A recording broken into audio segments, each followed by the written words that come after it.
So basically we have the hockey rink painted for hockey, meaning the goal line, the creases, the blue lines and the red line are all on the floor in paint. So it's a white base floor with the lines painted right on it. And then the logos are actually made out of vinyl.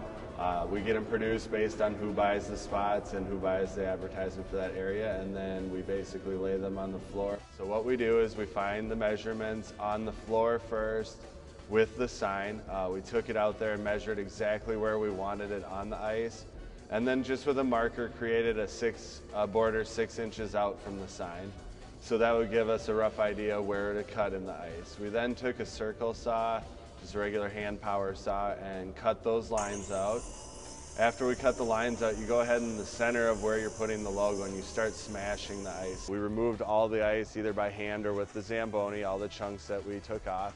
So now you have the clear floor area to put your logo down. Basically the process of adding water goes in 3 stages. You're going to start with just a hand pump, something that you can put a fine mist down where when the water hits the sign it won't move it. You don't want that sign to move once you have it set.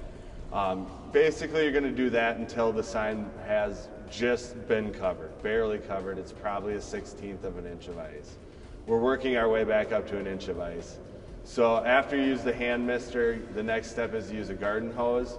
You can't be too aggressive that early still. If you move the ice, it'll displace the sign and then you got to start all over. So you go from the hand mister up to the garden hose, and then eventually once you have it tacked down and you have a nice 1/2 inch ice on, you can start adding water with the fire hose, which is much easier and faster.